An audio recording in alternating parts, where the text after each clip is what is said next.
6 p.m. yung duty ko. Pagkagabi, nag-meet kami ni Brother Toby at ni Pat.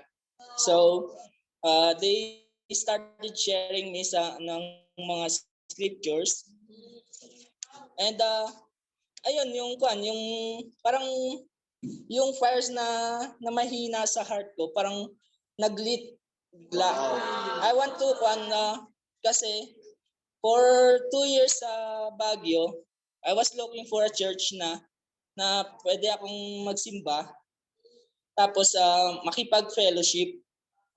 And I think the 2 years, the long wait is over kasi namit ko po yung itong family na to po.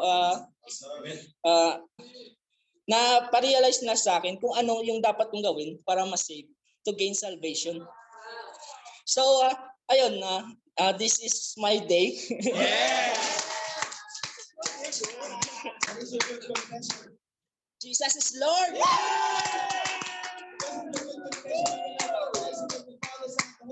The forgiveness of your sins, and you will receive the gift of the Holy Spirit, and you will be added to the unshakable kingdom of God.